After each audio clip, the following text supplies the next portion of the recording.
नमस्कार दोस्तों, जय हिंद, वंदे मातरम। आप सभी का स्वागत अभिनंदन है टीटी फैमिली शिक्षकों के परिवार जायसवाल कोचिंग सेंटर पर, पावर्ड बाई शिक्षा ही प्रकाश है। दोस्तों, बात करेंगे पर्यावरण अध्ययन के ईवीएस के प्रैक्टिस सेट की बात करेंगे। ये प्रैक्टिस सेट नंबर आपका, जिसमें हम 30 महत्वपूर्ण प्रश्न करने जा रहे हैं। ये 30 महत्वपूर्ण समस्त ईवीएस आपके एनसीईआरटी के पैटर्न का पूरा निचोड़ रहने वाला है। टॉप 30 में से आपका फीडबैक क्या है, नीचे कमेंट बॉक्स में अवश्य शेयर करना है, फीडबैक करना है। साथ ही साथ इसके पहले भी practice set model paper practice paper चल रहे हैं, जिसका आई बटन पे यहाँ पे ऑलरेडी लिंक दे दिया गया है। तो चलिए सभी लोग तैयार हो जाइए 30 प्रश्न को इस प्रैक्टिस सेट को अटेंड करने के लिए, जिसमें से पहला प्रश्न आपके स्क्रीन पर है। प्लेग क्या होता है? कवक जनित बीमारी है, विषाणु जनित बीमारी है, जीवाणु जनित बीमारी है या खनिज जनित बीमारी है? तो प्लेग क्या हो जाएगा, सभी जानते हैं। सभी यहाँ पे कमेंट कीजिएगा, फीडबैक कीजिएगा। तो प्लेग क्या हो जाएगा? तो प्लेग जो होता है वह जीवाणु जनित बीमारी कहलाती है। यहाँ पे थर्ड ऑप्शन आपको सही कर लेना है। प्लेग है एक संक्रमण रोग है जो पेस्टुरेला पेस्टिस नामक जीवाणु के कारण फैलता है। इससे मानव का फेफड़ा प्रभावित होता है। प्रश्न आ गया कि प्लेग रोग से मानव का कौन सा अंग प्रभावित होता है? तो फेफड़ा। ठीक है। और सबसे ज्यादा जो होता है, चूहा प्लेग रोग का वाहक होता है। प्रश्न आ गया कि प्लेग रोग का वाहक कौन होता है? चूहा होता है। और इसका अन्य नाम प्लेग का क्या है? ब्लैक डेथ है, टाउन है, पेस्ट भी है। और आदमी को ये रोग जो है प्रत्यक्ष संसर्ग अथवा पिस्सू दंश से लगता है और यह तीव्र गति से बढ़ता है। कभी कभी यह निमोनिया का रूप भी धारण कर लेता है। दूसरा प्रश्न स्क्रीन पर है। गैसीय अपशिष्ट क्या होते हैं? सभी कमेंट कीजिएगा। घरों की नालियों का गंदा पानी, सब्जी एवं फलों के छिलके, खेत खलिहानों से निकलने वाला कचरा, ये लकड़ी कोयला से जलने वाला धुआं। तो गैसीय अपशिष्ट जो होते हैं वह हमारे लकड़ी कोयला और जलने वाले से धुओं को ही गैसीय अपशिष्ट कहा जाता है। फोर्थ ऑप्शन यहाँ पे सही हो जाएगा। आइए बात करते हैं अगले प्रश्न की। तीसरा प्रश्न है, निम्नलिखित में से कौन से पौधे दूर दूर प्रसारित होंगे? बीज द्वारा प्रकीर्णित, बीजाणु द्वारा प्रकीर्णित, फल द्वारा या कायिक जनन द्वारा? सभी कमेंट कीजिएगा। जी हाँ, मेरे प्यारे प्यारे भाइयों के प्यारी प्यारी बहनें, गृहिणी, जिनका सपना है टीटी एग्जाम को फतेह करना, 101% यहाँ पे क्रैक करना, सभी का वेलकम, अभिनंदन है। जयसवाल सर आप सभी का स्वागत करते हैं। दोस्तों, इनमें से पौधे जो दूर दूर प्रसारित होंगे वह होगा कायिक जनिक द्वारा वितरित। फोर्थ ऑप्शन यहाँ पे सही हो जाएगा। सभी लाइव क्लास से जुड़ते रहिए, कमेंट करते रहिए, फीडबैक करते रहिए, अपने प्रिपरेशन को बेहतर कीजिए, तैयारी को एक सीढ़ी जो है और अग्रसर कीजिए और तेज स्पीड कीजिए, क्योंकि यहाँ पे क्रैक करना है। एग्जाम बिल्कुल सर पर नज़दीक आ चुका है। तो जब एक जीव लाभ लेता है बगैर दूसरे सहवासी जीव को प्रभावित किए तो क्या कहलाता है? सहभोजी, परजीवी, मृतोपजीवी या सहजीवी कहलाता है। तो आप सभी लोग जानते हैं, ज्ञानी सर्वव्याख्याता लोग हैं, कि जब जब एक जीव लाभ लेता है बगैर दूसरे सहवासी जीव को प्रभावित किए तो वह आपका सहभोजी कहलाता है। उसके साथ यानी उसके सहमत से उपयोग करना, भोग करना, सहभोजी की बात करते हैं। और ये भी जान लीजिएगा, उदाहरण में सहभोजी कौन कौन से? आपका गैस्ट्रोपोड, कवच में केकड़ा रहता है और कवच के ऊपर समुद्री एनीमोन जो होती है वह चिपकी रहती है। और इसी प्रकार साग से पेट्रामाइजोन चिपकी रहती है और हेलो से समुद्री वर्निकल चिपके रहते हैं। तो ये सारी चीज़ें आपके एग्जाम्पल्स हैं आपके सहभोजी के। पांचवा प्रश्न आपकी स्क्रीन पर ऑलरेडी आ चुका है और पांचवा प्रश्न पूछा जा रहा है। बहुत ही इंटरेस्टेड प्रश्न है कि जब मोर सांप को खाता है, सांप कीड़ों को खाता है और कीड़े हरे पौधों को खाता है तो मोर का पोषण स्थल कौन सा हो जाएगा? एक खाद्य जाल से है। खाद्य जाल से प्रश्न अवश्य पूछा जाता है, कभी कभी दो प्रश्न पूछ लिए जाते हैं।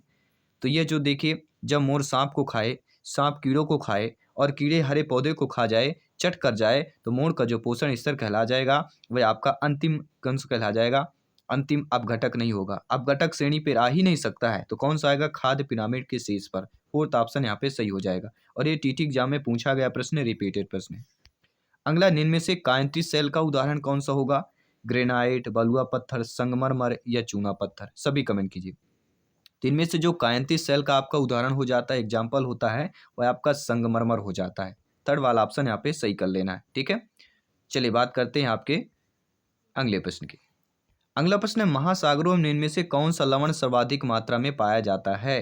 Calcium sulphate, magnesium sulphate, magnesium chloride या सोडियम क्लोराइड? अगर आपने टीटी एग्जाम की क्लास ज्वाइन किया है तो ये सारे प्रश्न हम क्लास पर कर चुके हैं, जो प्रैक्टिस सेट में कर रहे हैं, प्रैक्टिस पेपर पे कर रहे हैं। तो महासागरों में जो लवण सर्वाधिक मात्रा में पाया जाता है वह आपका कौन सा कहलाता है? सभी लोग बताइए। ऑप्शन नंबर किसकी बात करेंगे? ऑप्शन नंबर सोडियम क्लोराइड की बात करेंगे, NaCl की बात करेंगे। फोर्थ ऑप्शन सही हो जाएगा। ठीक है, महासागरों में सोडियम क्लोराइड लवण जो है सर्वाधिक मात्रा में पाया जाता है, ये नोट कर लेना है। और ये भी जान लीजिए सोडियम क्लोराइड की मात्रा 35 ग्राम प्रति लीटर होती है। सोडियम क्लोराइड सोडियम का एक अकार्बनिक यौगिक होता है और इसका रासायनिक सूत्र NaCl होता है, जो 1:1 में सोडियम और क्लोराइड के आयन को दर्शाता है।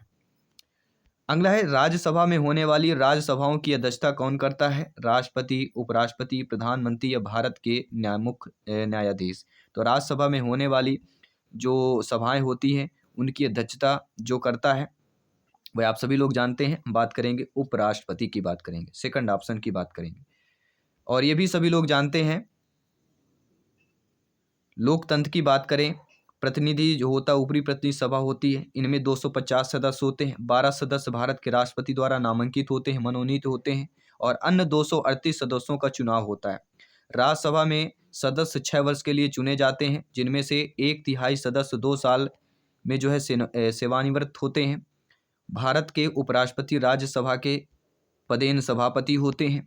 सभापति का कार्यकाल 5 वर्ष का होता है। उसका चुनाव अप्रत्यक्ष निर्वाचन द्वारा किया जाता है, जिसमें दोनों सदनों के सदस्य हिस्सा लेते हैं।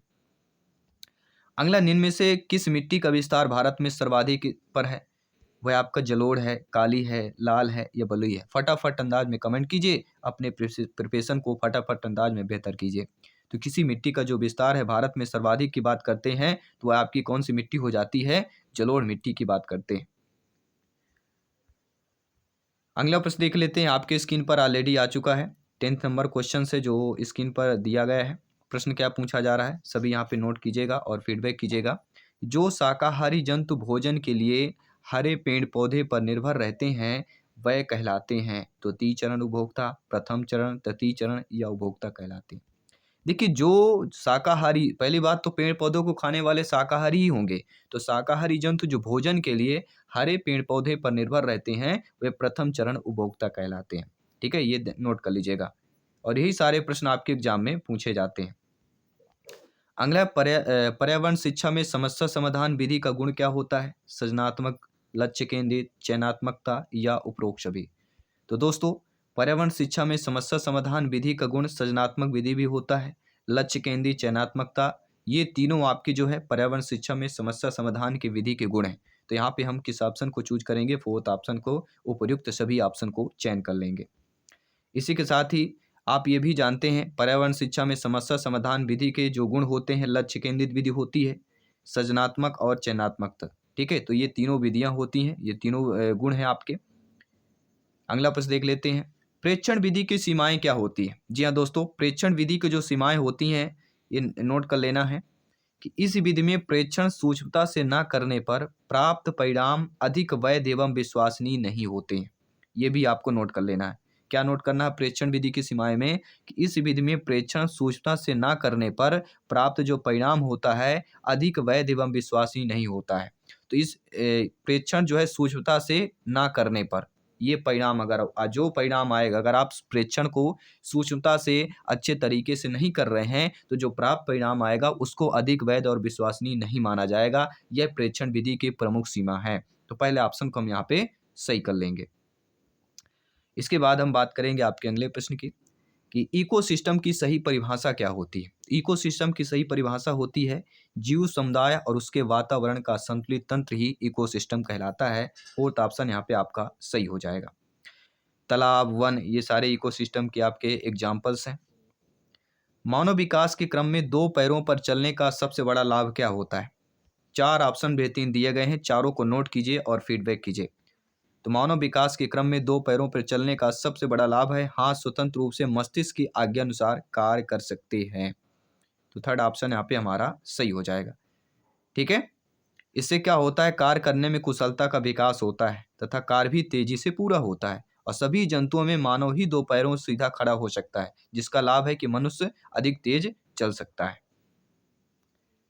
अगला प्रश्न है, भूकंप की तीव्रता नापने के यंत्र को क्या कहा जाता है? सभी जानते हैं, सिस्मोग्राफ, फिजियोग्राफ, कार्डियोग्राफ या बैरोग्राफ। सभी कमेंट कीजिए। भूकंप की तीव्रता का नापने का जो यंत्र कहलाता है वह कहलाता है seismograph. First option is the right answer, correct answer हो जाएगा। और सिस्मोग्राफ यंत्र में रिएक्टर पैमाने का प्रयोग किया जाता है जिसमें 0 से लेकर 9 अंक जो है चिन्हित होते हैं। प्रत्येक बढ़ता हुआ अंक भूकंप की बढ़ती हुई तीव्रता को प्रदर्शित करता है और अगला अंक पिछले अंक से 10 गुना अगर भूकंप की तीव्रता होगी तब 0 से 1 होता है। जब उससे 10 गुना भूकंप आएगा तब फिर 1 से 2 होता है। तो अगला अंक जो होता है पिछले अंक से 10 गुना भूकंप की तीव्रता को बताता है। अगला, सूर्य से निकटतम ग्रह कौन सा? ग्रहों से प्रश्न पूछा जाएगा। मैं ये नहीं कहता यही प्रश्न आएगा, लेकिन ग्रहों से प्रश्न आएगा और आता है, और यही प्रैक्टिस सेट में होता है। प्रैक्टिस सेट में टॉपिक आप चयन कीजिए, इस टॉपिक से प्रश्न आ रहा है, ठीक है। तो संभावित प्रश्न है, यही प्रश्न आ सकते हैं, रिलेटेड प्रश्न आ सकते हैं, संभावित प्रश्न हो सकते हैं। तो सूर्य से निकटतम जो ग्रह कहलाता है हमारा बुध ग्रह कहलाता है। और सभी लोग जानती है बुध, शुक्र, पृथ्वी, मंगल, ये 4 हमारे आंतरिक ग्रह कहलाते हैं। और बुध, शुक्र, पृथ्वी, मंगल के बाद बृहस्पति, शनि, अरुण, वरुण, ये हमारे बाह्य ग्रह। तो जो पहले ग्रह हैं आपके बुध, शुक्र, पृथ्वी, मंगल, ये आंतरिक हो गए। बृहस्पति, शनि, अरुण, वरुण ये बाह्य हो गए। तो ये इन दोनों चीजों को भी जान लेना है, ठीक है। कितने हैं? बुध, शुक्र, पृथ्वी, मंगल ये आंतरिक हो गए। बृहस्पति, शनि, अरुण, वरुण ये बाह्य ग्रह कहलाते हैं, ठीक है। और ये भी जानते हैं बुध ग्रह सौर मंडल का सबसे छोटा ग्रह भी है आपका। इसके साथ ही अगला प्रश्न, गिर राष्ट्रीय पार्क किस राज्य में स्थित है भैया? गुजरात में है, राजस्थान में है, मध्य प्रदेश में, महाराष्ट्र में है। अगर आपने ईवीएस की हमारी क्लास ज्वाइन किया होगा तो आप अच्छे तरीके से समझ जाते हैं। एक ट्रिक बताते हैं, शब्दों का गेम होता है यहाँ पे। जो शब्दों का गेम समझता है आपके टीटी एग्जाम में अव्वल आता है। तो गिर राष्ट्रीय पार्क की बात करते हैं। गा से गिर होता है और गा से गुजरात होता है। तो गिर राष्ट्रीय पार्क किस राज्य में स्थित है? आपके गुजरात राज्य में स्थित है। पहला ऑप्शन सही कर लेना है। और ये भी जान लीजिए गुजरात राज्य में कहाँ पर है? कठियावाड़ जिले में स्थित है। और इसकी स्थापना कब हुई थी गिर राष्ट्रीय उद्यान की? 1965 ईस्वी में किया गया। और ये जो है गिर राष्ट्रीय पार्क जो है ये बब्बर शेरों के संरक्षण के लिए प्रसिद्ध भी है आपका। इसके साथ ही आपका अगला प्रश्न है कि निरीक्षण विधि की विशेषता नहीं है, मतलब 3 विशेषताएं हैं और एक नहीं है। तो आप सभी लोग जानते हैं निरीक्षण विधि की विशेषता क्या होती है कि यह प्रत्यक्ष अनुभवों पर आधारित होती है। यह एक बाल केंद्रित विधि है जिसमें शिक्षक एक प्रशासक के रूप में होता है और यह विधि विभिन्न सर्वेक्षणों पर अपनाई जाती है। तो ये 3 आपके निरीक्षण विधि की विशेषता है। लेकिन निरीक्षण विधि एक मनोवैज्ञानिक विधि है, या आपका विशेषता नहीं है। निरीक्षण विधि की विशेषता नहीं है कि यह मनोवैज्ञानिक विधि है। तो सेकंड ऑप्शन हम अकॉर्डिंग टू क्वेश्चन सही कर लेंगे। ये आपकी विशेषता नहीं है, बाकी तीनों आपकी विशेषताएं हो जाएंगी। इसके साथ ही हम बात करेंगे आपके अगले प्रश्न की। निम्नलिखित में से वाहिनी ईंधनों में से किसको आजकल पर्यावरण स्नेही माना जाता है? पर्यावरण स्नेही शब्द से आप समझ गए होंगे, आपने कमेंट भी अभी तक कर दिया होगा। तो पर्यावरण जो स्नेही माना जाता है संपीड़ित प्राकृतिक गैस, जिसकी बात करेंगे कंप्रेस्ड नेचुरल गैस। जी हाँ, किसकी बात करेंगे? सीएनजी की बात कर रहे हैं, नोट करते जाइएगा। जी हाँ दोस्तों, यह प्राकृतिक गैस का संपीड़ित रूप है, इसलिए इसका रासायनिक संगठन बगैर दाब के बने गैसों के समान होता है और इसका मुख्य रूप से मीथेन, इथेन और प्रोपेन होता है। ये भी आप लोगों को नोट कर लेना है। दोस्तों, किसी परितंत्र में तत्वों का चक्रण क्या कहलाता है? तो किसी भी परितंत्र में तत्वों का जो चक्रण होता है भूवैज्ञानिक चक्र कहलाता है, जैव भू रासायनिक चक्र कहलाता है, रासायनिक चक्र कहलाता है, या इनमें से कोई नहीं। आपका एक एक कमेंट फीडबैक आपके स्कोर को बेटर करता जाता है, आपकी तैयारी को बेहतरीन करता जाता है। तो किसी भी परितंत्र में जो तत्वों का चक्रण होता है वह जैव भू रासायनिक चक्र कहलाता है। सेकंड ऑप्शन का चयन कर लेना है। आइए बात करते हैं अगले प्रश्न की। चिपको आंदोलन के प्रणेता कौन है? सभी जानते हैं। चिपको आंदोलन से इस टॉपिक से प्रश्न आता है। चिपको आंदोलन, अपिको आंदोलन, नर्मदा आंदोलन, ठीक है। इनके प्रणेता पढ़ लेना है। जो 4, 5, 6 आंदोलन है आपके, चिपको आंदोलन के जो प्रणेता होते हैं वह सुंदरलाल बहुगुणा है। ये भी नोट कर लेना है। और यह आंदोलन बच्चों के काटने के विरोध में 1973 में वर्तमान उत्तराखंड राज्य में प्रारंभ किया गया था। इस आंदोलन में जिस पेड़ को काटा जाता था लोग उस पेड़ से चिपक कर खड़े हो जाते थे और पेड़ों की रक्षा करते थे। दोस्तों, अगला प्रश्न है इंसुलिन की रासायनिक प्रकृति क्या होती है? प्रोटीन, विटामिन, वसा या कार्बोहाइड्रेट? जी हाँ, सभी कमेंट कीजिए। तो इंसुलिन की जो रासायनिक प्रकृति होती है वह आपका प्रोटीन होता है। पहला ऑप्शन को चयन कर लेना है, करेक्ट कर लेना है। सेंगर ने पहल गाय के इंसुलिन के अणु की रचना कर पता लगाकर सिद्ध किया कि यह पॉलीपेप्टाइड होता है और इसके लिए उन्हें 1958 में नोबेल पुरस्कार भी मिला था सेंगर को। इंसुलिन ही वह प्रथम प्रोटीन है जिसका आधुनिक वैज्ञानिक प्रयोगशाला में संश्लेषण करने में सफल हुआ है और मानव इंसुलिन का सन 1965 में शान ने संश्लेषण किया था। तो मानव इंसुलिन का किसने संश्लेषण किया? शान ने किया था।